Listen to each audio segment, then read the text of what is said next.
Eu sou Júnior Moreira, este é o Conversa de Redação e comigo para debater os principais temas do dia, os jornalistas Eduardo Costa, William Travassos, Marcelo da Fonseca e a economista Rita Mundim. Olha só, pessoal, a Polícia Federal faz operação agora contra fraudes em licitação e crimes ambientais na limpeza da Lagoa da Pampulha, em Belo Horizonte. Conforme a Polícia Federal, os contratos somam 7,5 milhões, cerca de 40 milhões de reais. Batizada de Otacílio, acredito que em referência à avenida que circunda ali a lagoa, a operação cumpre 3 mandados de busca e apreensão, sendo um deles na Diretoria de Gestão de Águas Urbanas da Prefeitura de Belo Horizonte. Eduardo, mais uma vez a gente acorda com a operação da Polícia Federal, dessa vez envolvendo um cartão postal aqui de Belo Horizonte. Bom dia. Bom dia a todos. Ô, Júlio, você, nós, vós, eles, e acho que todo Belo Horizontino olha com um certo questionamento para o que tem sido gasto na Lagoa da Pampulha nos últimos tempos. É uma baba de dinheiro todo ano, e essa hora que a lagoa está suja porque está vindo o esgoto. Então, eu já tenho aquela tese que eu já te falei, que fosse eu prefeito, eu ia discutir com o patrimônio público e tendo autorização. Enquanto travava o esgoto de Contagem de Belo Horizonte lá em cima, fazendo um desvio, né, aqueles interceptores de esgoto, eu ia esvaziar a lagoa, limpar o fundo dela, jogar nas laterais, eu ia diminuir o espelho d'água, nas laterais ia fazer pista para caminhada e ciclista, tirando lá da Otacílio Negrão de Lima, e teríamos finalmente uma chance de ter uma água limpa no espelho d'água que restasse. Eu ia fazer isso, eu ia gastar uma vez só, mas ficam com essa limpa.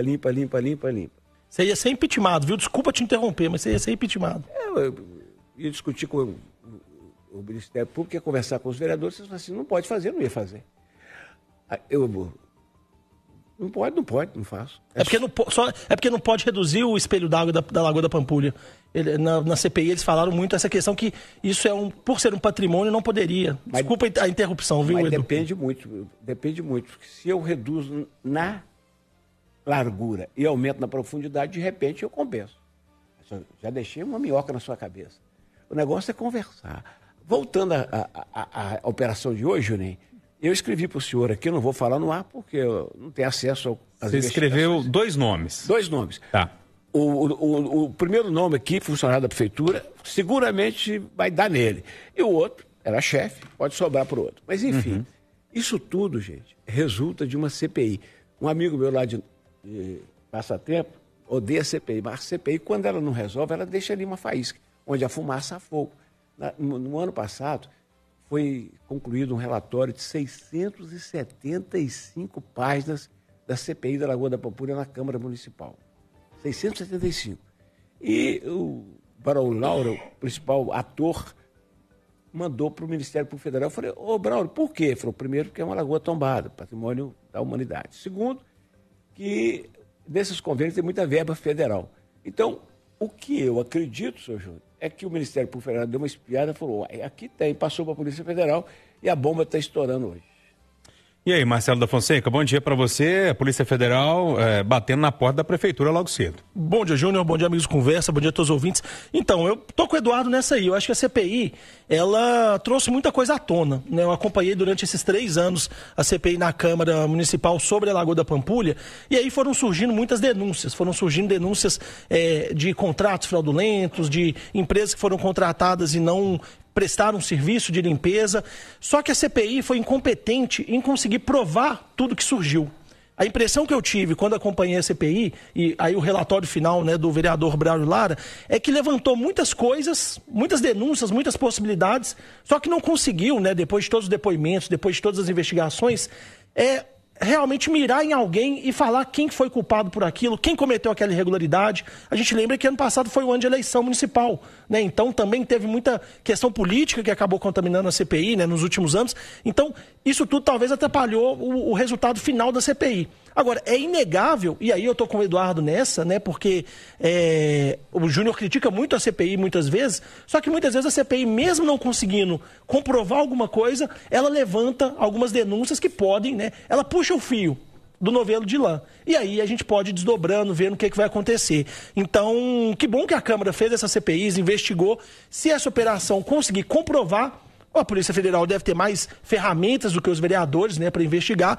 Pode ter um resultado bom, porque a Pampulha Limpa é uma obrigação, né? Já tem anos que a gente está cobrando isso. Duas coisinhas. Primeiro que o Gabriel Azevedo, ex-presidente da Câmara, mandou aqui um recado, que ele também aposta que o preso é o mesmo que eu acho. Mesmo nome, né? É. E eu quero lembrar que esse Gabriel, a propósito de impeachment, de eu ser impeachmentado se o prefeito fosse, Marcelo, o Gabriel quase foi impeachmentado, quase foi cassado, porque não permitiu a CPI da Pampulha na Câmara. Então, E o trem está estourando aí, tá vendo?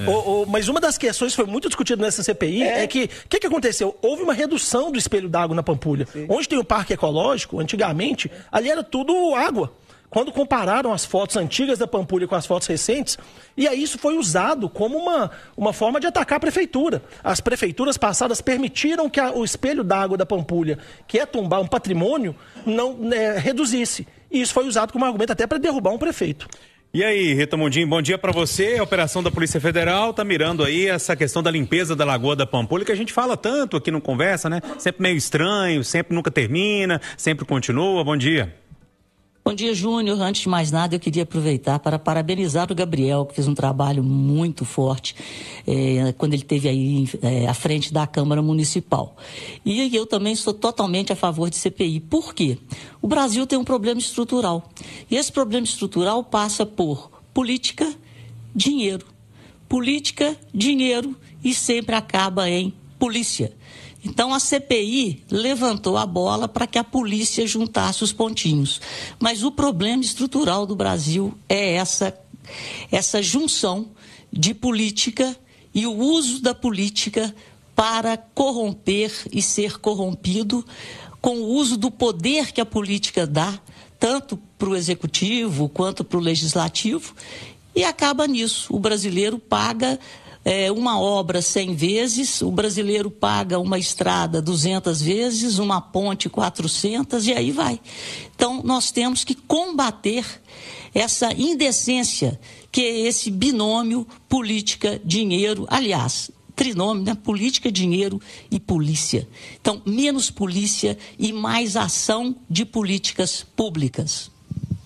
Mas, William Travassos, bom dia para você. Queria te ouvir sobre essa operação da Polícia Federal. Bom dia, Júnior Moreira, bom dia, bancada, bom dia, os ouvintes da Itatiaia. A primeira coisa que eu preciso pontuar aqui que desde o momento que esse forasteiro chegou a Belo Horizonte, eu já vi uma mudança significativa na melhora da qualidade da água na Lagoa da Pampulha, em especial ali no Parque Ecológico, naquele ponto onde você tem a saída da estação de tratamento. É possível ver o meio ambiente se recuperando, então acho que a gente avançou, pelo menos o que eu percebo nesses últimos anos. Eu cheguei aqui entre setembro e outubro de 2023 na Itatiaia. Dito isso, eu lembro que eu encontrei o Braulio, esse que assina o relatório, fez parte da CPI, ele é piloto também de motocicleta, e a gente num bate-papo informal, ele falava sobre as investigações da Lagoa, né, da CPI, em função da Lagoa da Pampulha. E eu lembro muito bem que ele falava da quantidade de material e como você tinha muito a investigar. E a CPI, Marcelo, quando você fala, eles levantaram muito, mas não conseguiram provar nada. Na verdade, a CPI, ela levantou, ela quicou uma bola e agora a gente está vendo o resultado num pós-investigação da Polícia Federal. Eu quero lembrar, e eu acho que é importante a gente citar isso, que essas denúncias, elas começam no governo do Calil, não é isso? A gente precisa... Não, a encrenca vem desde 2013. Ele chegou ao poder em 2017. Já é do governo Lacerda. Do governo Lacerda. Então, Lacerda. É só para a gente começar a observar como isso tudo começa então no Lacerda, passa pelo Calil, então a gente tem todo esse burburinho. Em relação ao Gabriel, que ajudou muito, ele ainda, numa conversa, ele diz para mim o seguinte, eu quase fui caçado em função dessa CPI da Lagoa da Pampulha. Agora, fato é que é impressionante os problemas relacionados ao meio ambiente aqui no estado de Minas Gerais, como as pessoas se aproveitam disso para ganhar dinheiro. Então a gente tem que penalizar esses caras que estão achando que podem de tudo aqui, os coronéis do meio ambiente que dominam licenças ou processos para poder encher o bolso de dinheiro. Tem que caçar todos eles.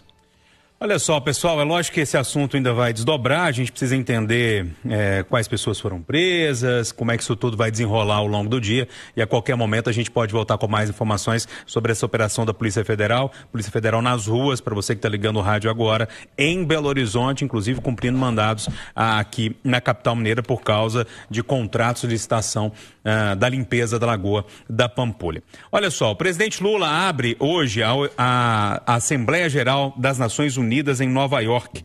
Como prevê a tradição, desde 1955, o Brasil é o primeiro país a discursar, seguido pelos Estados Unidos. Essa será a 10ª vez que Lula assume o púlpito da ONU para abrir os debates de chefes de Estado. O discurso de Lula, me parece que esse é o ponto, acontece em meio a um cenário bem conturbado.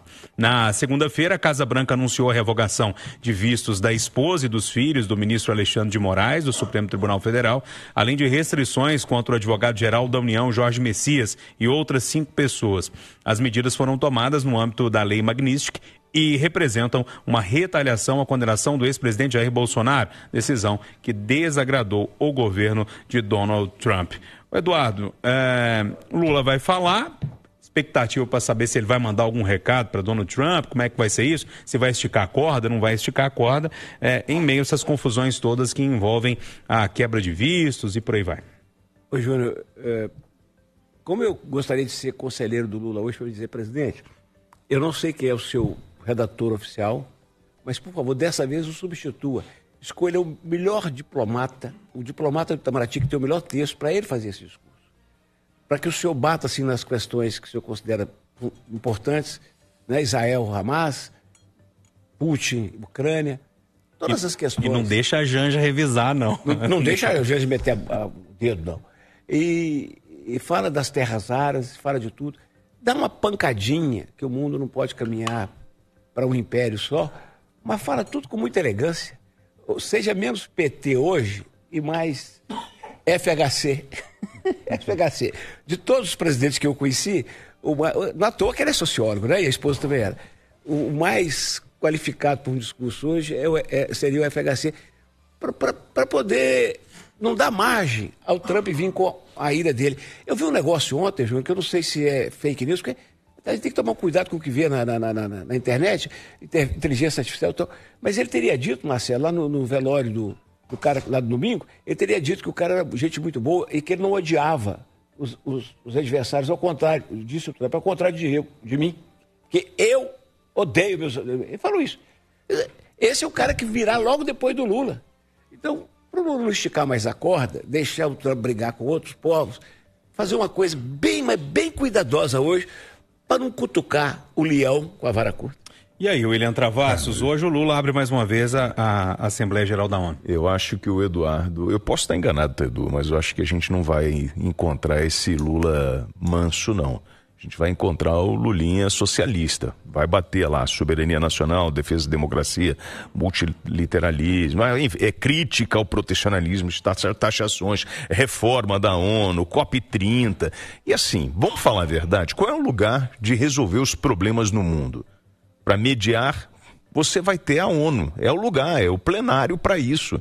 Então, se você está sendo sobretaxado, se você acredita que o que acontece em Gaza é um genocídio, apesar de desconsiderar os reféns que ainda estão em poder do Hamas, se você tem... Enfim, é ali que o Lula vai para o seu palanque e vai tentar resolver essas pendências. Então, eu acredito num discurso do Lula socialista defendendo as suas pautas. E aí... falando em nome do povo brasileiro. E aí, Rita Mundim, como é que você olha para isso? O dia vai ser movimentado. Bastante, né, Júnior? O Brasil, desde 1955, ele abre a Assembleia Geral da ONU pela importância do Brasil como um mediador da paz.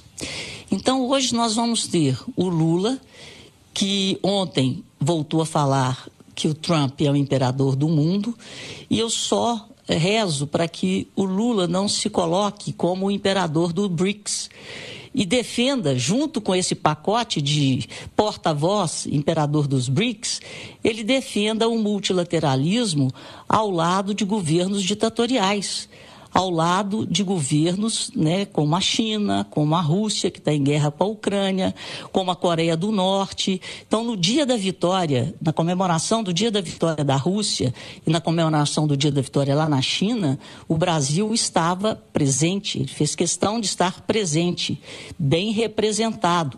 E nós não estávamos ao lado de nenhum grande líder democrata, de nenhuma democracia do Ocidente.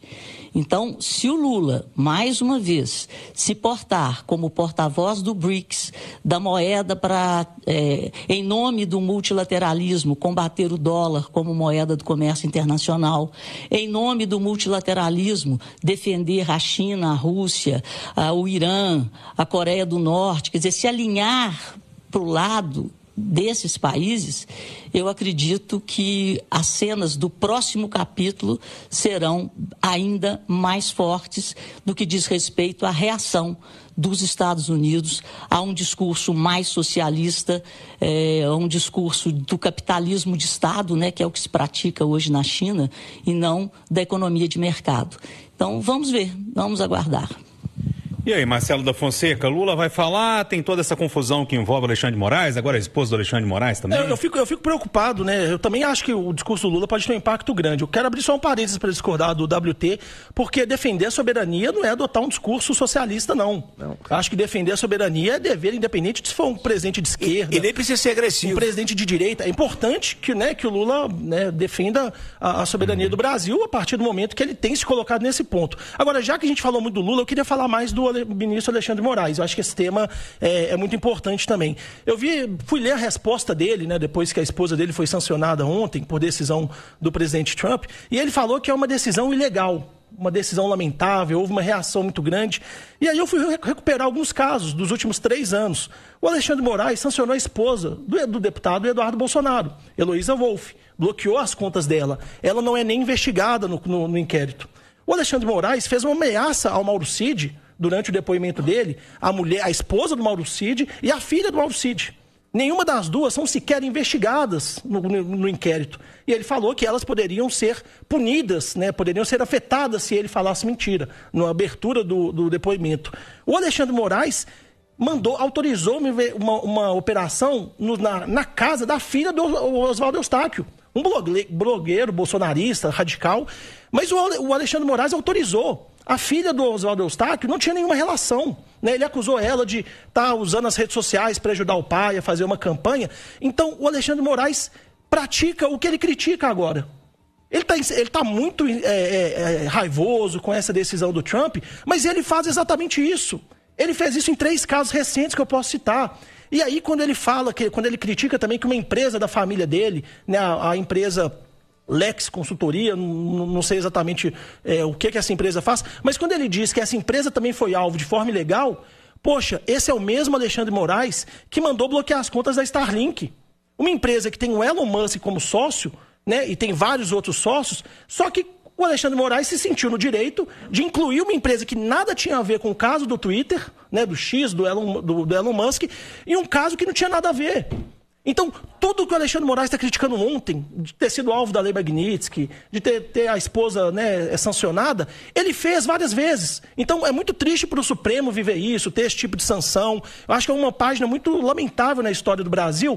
Agora, o Alexandre de Moraes não pode usar um discurso e adotar outra prática. E o Alexandre de Moraes não tem nada a ver com a ONU agora aqui, mas tudo bem. Vamos lá, sobre soberania, lembra que o Maduro, ele defende o socialismo dentro da Venezuela, né? O quê? Mas não é isso? Não, sabe por quê? Aí a gente está falando de soberania. Então a gente vai falar o Lula socialista que vai defender um modelo diferente do que talvez seja o ideal para o governo brasileiro. Mas o Júnior relacionou os dois assuntos. Ele falou que o impacto do discurso do Lula pode ter muito a ver com as decisões que afetaram o Alexandre de Moraes. Rapaz, isso vai afetar a tua vida. Deixa o Eduardo fechar aqui. Gente, o homem maduro, e eu estou dando uma dica aqui para o Marcelo que vai chegar lá, ele tem que pensar em harmonia com as leis da natureza. Alexandre de Moraes devia saber disso. Se você plantar goiaba, não vai colher jabuticaba. Plantou perseguição, autoritarismo, arrogância, colhe. Ponto final, nosso Conversa de Geração, que teve Eduardo Costa, William Travassos, Marcelo da Fonseca e Rita Mundim.